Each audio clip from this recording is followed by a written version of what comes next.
India को यही चाहिए ना, खड़े हो जाते हैं साथ, उसी से हो जाएगा। जी जी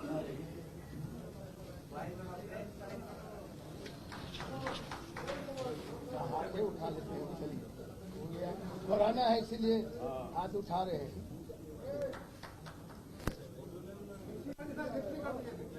अच्छा चलिए,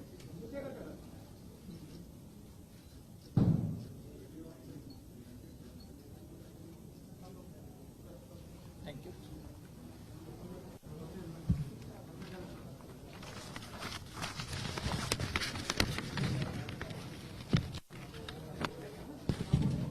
आपको कुछ पूछना है तो पूछिए।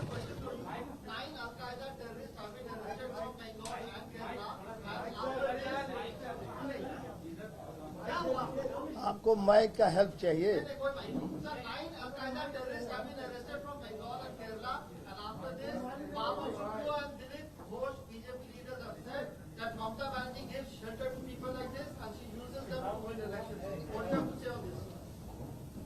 I have also read in the newspaper that the NIA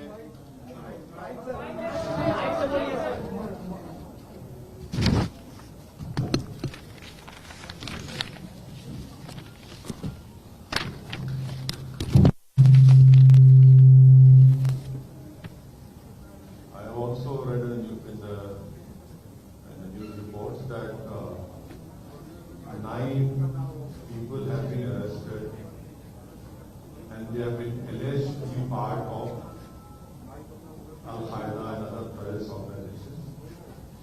And I hope that the NIA will be able to convict them.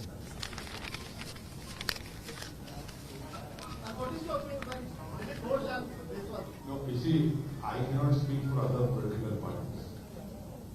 It is for those political parties to answer on their behalf. Are they trying to compromise this? Sir, I cannot speak on behalf of the political parties. वो आप पूछ लीजिए, कुछ पूछना है पूछिए, जो पूछिए। आपका ये दौरा किस मकसद के तहत है? आप यही देखें या हिमाचल ले जाएंगे? अभी आपको यूडीएसए के कन्वीनर जनाब वीरेंद्र प्रसाद साहब ने आपको पूरी तफसील बताई। यूनाइटेड डेमोक्रेटिक सेकुलर अलायंस इसका फुल फॉर्म है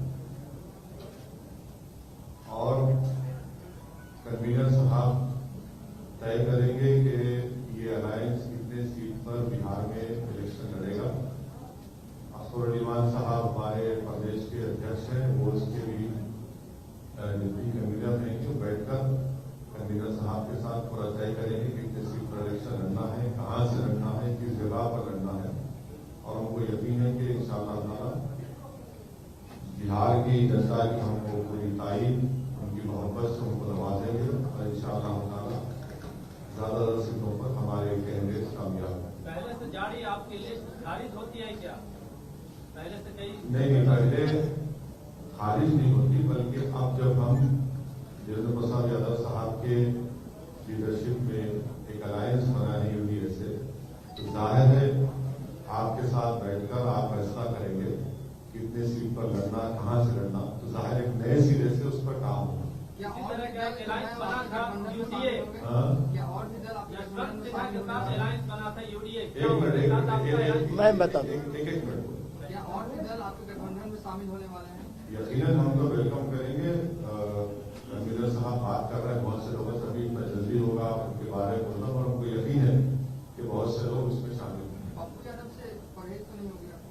अब ये सब बातें जो है जैसा साहब ये तो शुरुआत हुई है, जब आगे बढ़ेंगे तो मालूम हो जाएगा।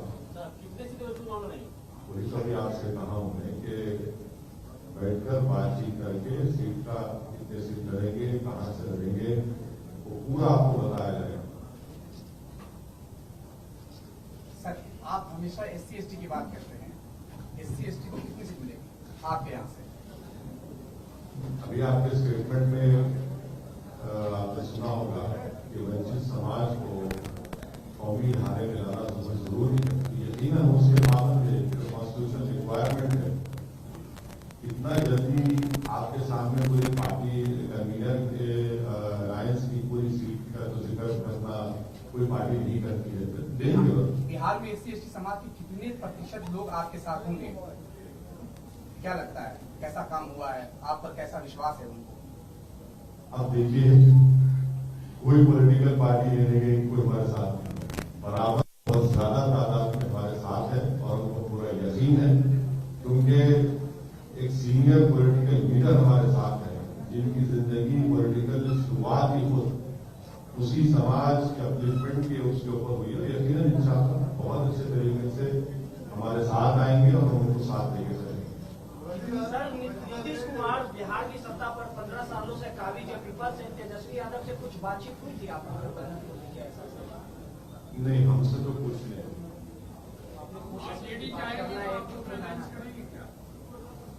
भाई देखिए, रियलिटी क्या है उसको एक्सेप्ट करना पड़ेगा। आप पूछकर बता दीजिए आरजेडी से हमको। आरजेडी के लोग कहते हैं कि हमारा वोट काटने आ गए। हाँ, ये तो अब ऐसा है ना कि पार्लियामेंट इलेक्शन में कितने आरजेडी के जीते एमपी? कितने जीते? एक भी नहीं। हम कितने सीट पर खड़े? जी, अख्तर भाई किशनगंज से खड़े थे। अख्तर भाई ने 3 लाख वोट किए। जेडीयू के कैंडिडेट ने 3,25,000 दिए और कांग्रेस के कैंडिडेट ने 3.5 लाख। अगर अख्तर भाई नहीं खड़े होते तो क्या होता? वो एक सीट मिल जाती।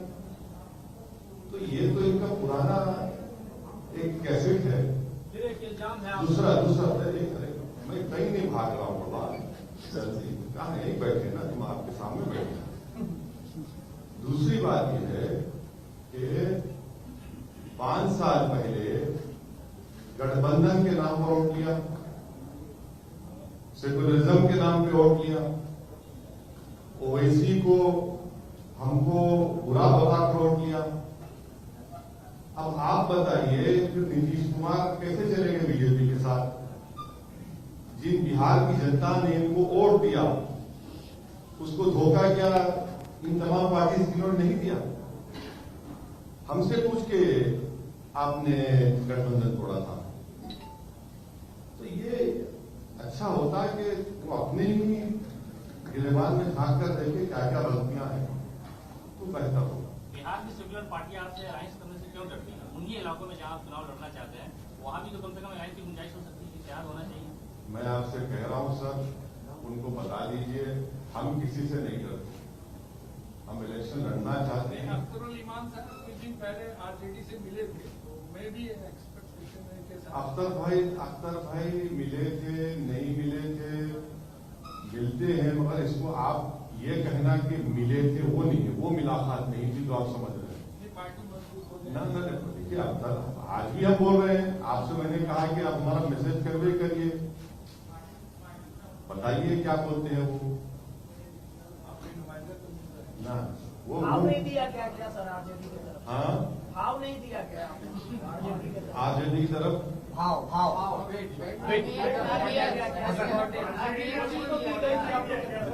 देखिए, नीतीश कुमार ने उनको भाव नहीं दिया, वो नीतीश कुमार को भाव नहीं दिए। इस तमाम चीज में बिहार की जनता को धोखा दिया गया था 5 साल पहले। बिहार की जनता का क्या कीमत है बताओ फिर आप? हमारा छोड़ो, हम तो कुछ भी नहीं, हमारा भाव है ही नहीं, हम तो ट्विंकल ट्विंकल लिटिल स्टार है। मगर जो 5 साल पहले वोट किया था उसके बारे में क्या करेंगे? कौन जिम्मेदार उसका? अगर आज बिहार में बीजेपी सत्ता में है तो उसका जिम्मेदार कौन? इतनी बड़ी तादाद में बीजेपी इतना एमपी सीट जीत गया, उसका जिम्मेदार कौन? किसका बहुत है? हमारा छोड़ दिया, हमारा कुछ नहीं है भाई। हम तो बिल्कुल कोशिश कर रहे हैं, मगर ये बिहार की जनता देख रही है, सब फैसला करेगी। आप पे ये भी आरोप लग रहा है कि बिहार की राजनीति में आपके इंटरेस्ट सिर्फ बीजेपी को फायदा और एनडीए को फायदा पहुंचाने के लिए हो रही है। हाँ, इसीलिए तो पार्लियामेंट इलेक्शन में पूरा जीत गए बीजेपी और नीतीश कुमार, हम एक ही सीट पे लड़े। पूरे पार्लियामेंट इलेक्शन में हम सिर्फ 3 पार्लियामेंट की सीट पर लड़े, हैदराबाद, किशनगंज, औरंगाबाद, 2 पर जीते हम। हैदराबाद में मैंने बीजेपी को हराया, औरंगाबाद में इम्तियाज जलील ने 23 साल के शिवसेना के एमपी को हराया। आज महाराष्ट्र में कांग्रेस शिवसेना के साथ है। अब ये सवाल कांग्रेस से कोई नहीं पूछते। इल्जाम लगाना तो ऐसा है ना कि हमारा चेहरे पे लगा हुआ है, शायद इल्जाम लगाइए, इल्जाम को इतराज नहीं, मत आवाम को, जनता देख रही है सब ये तमाशा जो हो रहा है, और जनता इसका अच्छा जवाब देगी। वैसे तो ओवैसी का सवाल है कि यहाँ पे बिहार में लड़ाई एनडीए वर्सेस महागठबंधन माना जा रहा है। वैसे में अगर आप जब अपने उम्मीदवार उतारेंगे और आपको क्यों लगता है कि आपकी राय है या सवाल आ जाता है, नहीं, आपकी राय है या फिर ऐसा आपका ओपिनियन है? सवाल ले लेते हैं, सवाल सुन लीजिए। हाँ, आप एक और गठबंधन बनाने की कोशिश कर रहे हैं, लेकिन जो वोट बैंक पे आप दावा करते हैं वो वोट बैंक तो महागठबंधन के पास नहीं माना जाता, तो कहीं न कहीं वोटों का बंटवारा होगा। महागठबंधन अभी रहा कहां? कौन सा महागठबंधन कह रहे हैं? कहां है महागठबंधन? और ये क्या कोई ये कोई फ्यूडल है क्या कि हमारा वोट है वो आ नहीं सकता? जमहूरियत है। हम पार्लियामेंट के इलेक्शन नहीं लड़े, फिर क्या हुआ उस वोट को? जो लोग आज ये सवाल कर रहे हैं उनको सोचना चाहिए कि पार्लियामेंट के चुनाव में क्या हुआ, जब पूरे देश में क्या हुआ। ये जो इनका जो फ्यूडल एटीट्यूड है ना कि हमारा वोट, अरे भाई क्या जनता है, ये जमहूरियत है, डेमोक्रेसी है, जिसको चाहे वोट डालेगी नहीं डालेगी, हमारा वोट ये क्या खरीद के रखा क्या आपने? आखिर चुनाव के वक्त ओवैसी को इतना बिहार का चिंता क्यों हो रहा है? अरे ये गलत बात है। सीमांचल में जो हम काम कर रहे हैं, कई मर्तबा हम वहां पर गए, बाई इलेक्शन में तो हमने कांग्रेस को हराया। थोड़ा सर्वे कर लो मेरे भाई, थोड़ा क्वेश्चन पूछने से पहले थोड़ा बैकग्राउंड चेक किया करो। बाई इलेक्शन तो हुआ ना, कौन हारा हुआ? हम जीते ना। जरा थोड़ा तेजस्वी यादव बेरोजगारी और पलायन के मुद्दे पर चुनाव लड़ने जा रहे हैं, आपका मुद्दा क्या होगा? आप बिहार के लोगों को क्या देने वाले? हमारे कन्वीनर साहब, देखिए, हमारा बेरोजगारी, जो लोग बेरोजगारी के मुद्दा उठा रहे हैं, घर, ऑफिस, शॉप्स और फैक्ट्री की कंप्लीट सिक्योरिटी और प्रोटेक्शन के लिए लगाइए सीसीटीवी कैमरास। हमारे हाई एंड सीरीज के डीवीआर और एनवीआर के साथ दुनिया के किसी भी कोने में बैठकर रखिए अपने आईफोन, ब्लैकबेरी, एंड्रॉइड या फिर विंडोज फोन से अपने घर, दुकान या ऑफिस पर नजर। To make your safety your priority. YAFI CCTV security system. Install CCTV cameras at reasonable price.